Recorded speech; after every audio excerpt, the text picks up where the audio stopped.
السلام علیکم خواتین و حضرات۔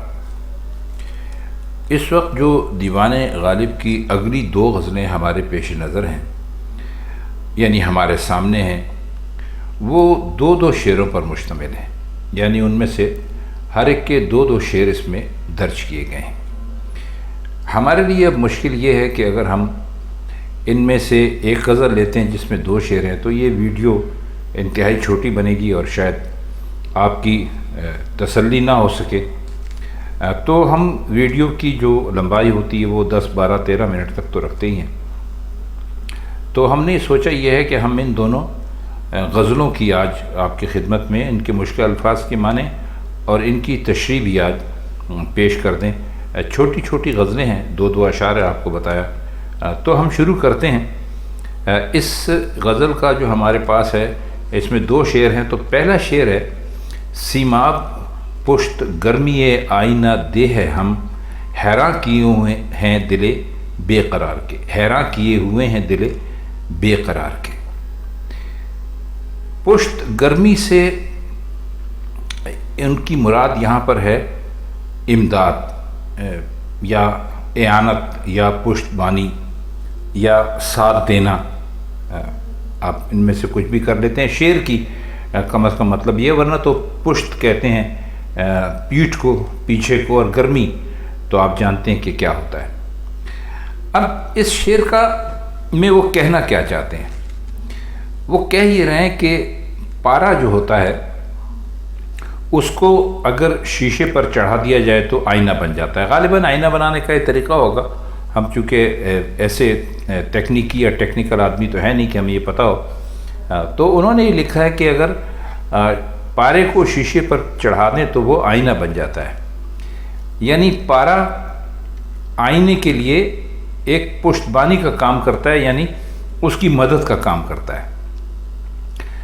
تو کہتے ہیں کہ ہمارا جو بے تاب اور بے قرار دل ہے، جو آپ پارے کی طرح ہی سمجھ لیں کہ ایک جگہ ٹھہرتا ہی نہیں ہے، ظاہر ہے کہ جب وہ پریشان ہے تو پریشان چیز جو ہے وہ کبھی ایک جگہ ٹھہرتی نہیں، کبھی ادھر جاتی ہے، کبھی ادھر جاتی ہے۔ اور کہتے ہیں کہ جس سے ہمیں اس اصول کے مطابق کہ پارا آئینے کے لیے پشت بانی کا کام کرتا ہے، مدد کی توقع ہونی چاہیے تھی، وہ ہماری حیرانی کا باعث بنا ہوا ہے اور اس نے ہمیں سخت مشکل میں ڈال رکھا ہے۔ شعر کا مطلب اگر آپ دیکھیں، اس کو مزید واضح کریں اور کھولیں تو شعر کا مطلب یہ بھی نکلتا ہے کہ جب انسان پریشان ہوتا ہے اور وہ کوئی سہارا ڈھونڈتا ہے تو اس کو وہ سہارا، حالانکہ دنیا کے اصول کے مطابق وہ بالکل درست ہوتا ہے، لیکن وہ سہارا بھی اس کے کسی کام نہیں آتا، یعنی اس کو جہاں جہاں سے مدد کی ضرورت ہوتی ہے یا اپنا کام بننے کی امید ہوتی ہے اس کے بالکل الٹ ہوتا ہے۔ تو کہتے ہیں کہ انسان حیران رہ جاتا ہے کہ یہ ایک اصول طے تھا کہ میں ایسا کروں گا تو ایسا ہو جائے گا، تو میں نے ایسا کیا تو ایسا کیوں نہ ہوا، تو وہ اس سے ایک خاص مشکل میں پڑ جاتا ہے۔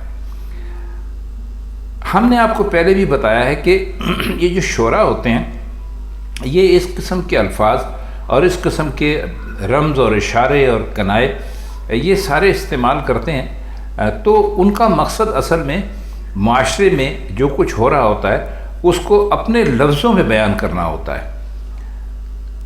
اب چلیے اس کا جو دوسرا شعر ہے، آخری شعر ہے: آغوش گل کشودہ برائے ودا ہے، اے اندلیب چل کے چلے دن بہار کے۔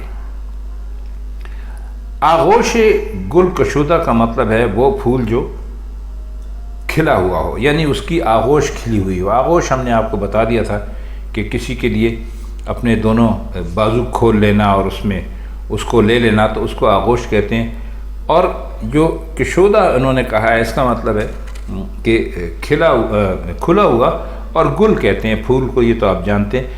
ودا کہتے ہیں رخصت کو، یعنی آپ جب کسی آدمی کہیں پر کسی محفل سے یا کسی دوست سے یا کسی رشتہ دار سے جب آپ کچھ عرصے کے لیے جا رہے ہیں اور دور، تو آپ یہ کہتے ہیں کہ بھائی میں نے ان سے ودا لے لی، یعنی میں نے ان سے رخصت لے لی اور اب میں یہاں سے جا رہا ہوں۔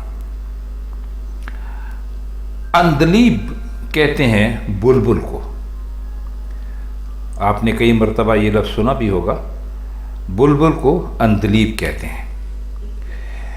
تو وہ فرماتے یہ ہیں کہ پھول کھلا نہیں ہے، بلکہ اس نے رخصت کے لیے اپنی آغوش کھول دی ہے. تو اے بلبل تو بھی چل، کیونکہ بہار کے دن ختم ہو رہے ہیں. آپ جانتے ہیں کہ ایک عام دستور ہے کہ جب لوگ ایک دوسرے سے کچھ مدت کے لیے الگ ہوتے ہیں تو ہم بغل ہو کر رخصتی ملاقات کرتے ہیں. یعنی آغوش کھولنے کا مطلب رخصت ہونا ہوتا ہے. تو اسی طرح پھول نے رخصت کے لیے آغوش کھولی، کیونکہ بہار جا رہی ہے اور بلبل کو بھی رخصت ہو جانا چاہیے. بلکہ خطاب سے معلوم ہوتا ہے کہ شاعر بھی جا رہا ہے اور بلبل کو ساتھ لے جا رہا ہے. دیکھیے بات انہوں نے تھوڑی سی یہاں پر باریک کرنے کی کوشش کی ہے مرزا غالب نے. وہ فرماتے یہ ہیں اس شعر میں اصل میں کہ پھول کھلنے کا مطلب ہمیشہ یہ نہیں رہنا چاہیے کہ یہ نہیں سمجھنا چاہیے کہ آپ یہاں پر ہمیشہ رہنے کے لیے آئے ہیں. تو وہ کہتے ہیں کہ جب پھول اپنی آغوش کھولتا ہے، اب ذرا اس آپ نقطے کو سمجھنے کی کوشش کیجیے گا. جب پھول کھلتا ہے تو اس کا مطلب یہ ہوتا ہے کہ اسے کچھ دنوں کے بعد مرجھا جانا ہے. اور پھول جب مرجھاتے ہیں جب بہار کا موسم ختم ہو جاتا ہے.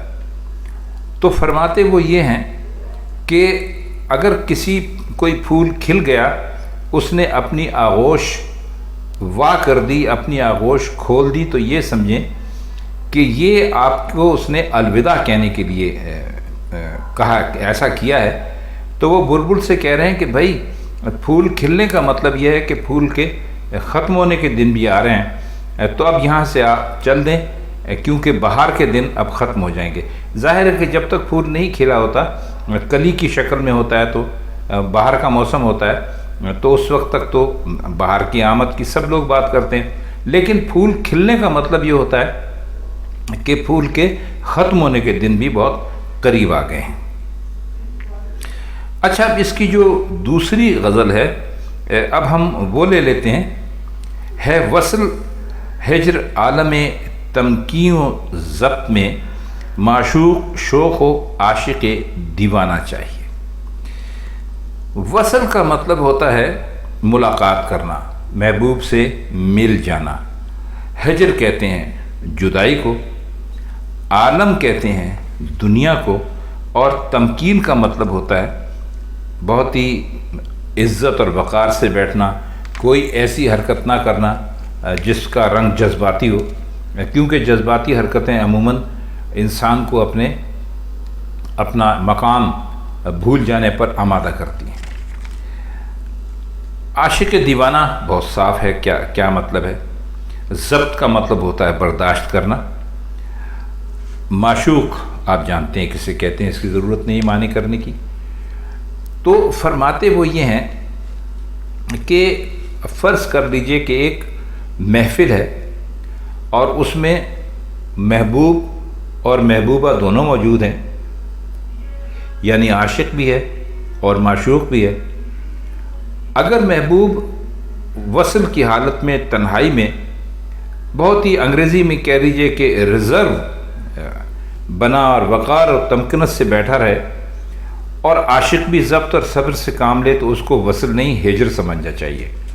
ان کے کہنے کا مطلب یہ ہے کہ جب محبوب اور محبوبہ یا عاشق اور معشوق اکٹھے ہوتے ہیں تو ان کو ایک دوسرے کے بہت قریب آ جانا چاہیے، ایک دوسرے کے ہاتھوں میں ہاتھ ڈال دیں، محبوب کے زلفوں سے کھیلا جائے، اس کی آنکھوں کی تعریف کی جائے، اور کچھ بھی ایسا کیا جائے کہ جس سے محسوس ہو کہ بھائی یہ دونوں عاشق اور معشوق بیٹھے ہوئے ہیں. اور اگر کہتے ہیں کہ اس میں عاشق اگر ضبط سے کام لے اور محبوب بھی بہت ہی ریزرو ہو کے ایک طرح بیٹھا رہے، تو پھر یہ وصل کی ملاقات تو نہیں، یہ تو تنہائی سمجھنا چاہیے.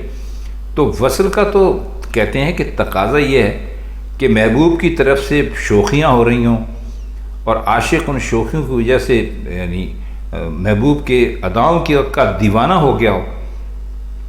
تو کہتے ہیں کہ یہ ایسا نہیں ہو سکتا کہ اس قسم کی ملاقات کو جس میں دونوں طرف سے ایک سنجیدگی طاری ہو، عاشق ضبط کر رہا ہو، اس کا جی چاہ رہا ہو کہ محبوب کے ہونٹوں کو چومے، محبوب کی زلفوں سے کھیلے، محبوب کا ہاتھ اپنے ہاتھوں میں لے، لیکن وہ کچھ نہیں کر رہا ہے، اور محبوب بھی ایک ایسی حالت میں بیٹھا ہوا ہے جو انتہائی وقار اور تمکنت والی حالت ہے، بہت ہی سنجیدہ حالت ہے۔ تو فرماتے ہیں کہ بھائی اس سے تو بہتر یہ ہے کہ ملاقات ہی نہ ہو، اس کو وصل تو کہا نہیں جا سکتا، اس کو تو ہجری سمجھنا چاہیے، کیونکہ وصل کا مطلب تو ایک دوسرے سے ملنا، شوخیاں کرنا، یہ سب ہوتا ہے۔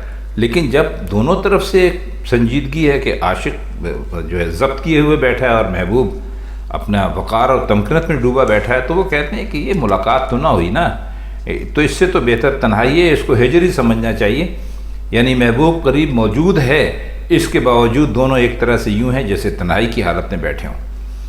تو مرزا نے اس شعر میں جو وصل اور ہجر کے ماحول کی جو کیفیت ہے وہ دو لفظوں میں انتہائی خوبصورت طریقے کے ساتھ پیش کر دی ہے۔ اب اس کا آخری اور اگلا شعر ہے کہ اس لب سے مل ہی جائے گا بوسہ کبھی تو ہاں، شوق فضول و جرت رندانہ چاہیے۔ لب آپ جانتے ہیں ہونٹ کو کہتے ہیں، بوسہ چومنے کو کہتے ہیں۔ اب شوق فضول جو ہے اصل میں وہ ایک عاشق کا جو جوش و خروش ہے اس کے لیے انہوں نے کہا ہے، اور جرت رندانہ کہتے ہیں ایسی جرت ہونا چاہیے جو شرابیوں میں ہوتی ہے، رند شرابی کو کہتے ہیں۔ اب وہ شرابیوں کی جو جرت ہوتی ہے اس کو جرت رندانہ کیوں کہتے ہیں؟ کیونکہ جب آدمی نشے کی حالت میں ہوتا ہے تو وہ کوئی دنیا کی مصلحت اپنے سامنے نہیں رکھتا، اس کا جو جی چاہتا ہے وہ کر بیٹھتا ہے، اس کا جو جی چاہتا ہے وہ کہہ بیٹھتا ہے۔ تو اس لیے کہتے ہیں کہ ہونا تو ایسا چاہیے کہ آپ ذرا محبوب کے لبوں کو اگر آپ چومنا چاہتے ہیں تو خواہ کتنی دیر لگ جائے، لیکن یہ ضروری ہے کہ آپ کا شوق یعنی آرزو اور ارمان جو ہے وہ برابر رہے، اس میں کوئی کمی نہ آئے، اور ساتھ ہی آپ کے اندر رندوں کی سی جرت ہو، لیکن ایسی جرت جو کسی سے نہ دبے، بالکل بے باک ہو۔ کہنے کا مطلب یہ ہے کہ آپ دل میں شوق رکھیے اور اپنے دل میں اس بات کی جرت اور اس بات کی ہمت رکھیے کہ مجھے اپنے محبوب کے ہونٹوں کو چومنا ہے، لیکن کہتے ہیں کہ ساتھ ساتھ آپ کے اندر یہ ہمت اور جرت جو ہے وہ ایسی ہو کہ آپ آگے بڑھ کر یہ کام سر انجام دے دیں۔ تو خواتین حضرات، یہ دو مختصر غزلیں تھیں اور ان کے دو اشعار تھے جن کے مشکل الفاظ کے معنی ہم نے آپ کی خدمت میں پیش کیے اور کچھ ان کا مطلب کرنے کی کوشش بھی کی۔ تو انشاءاللہ آپ سے پھر ملاقات مرزا غالب کی کسی اور غزل کے ساتھ کسی اور محفل میں جلدی ہوگی۔ تب تک کے لیے ہم چاہتے ہیں آپ سے اجازت۔ خدا حافظ۔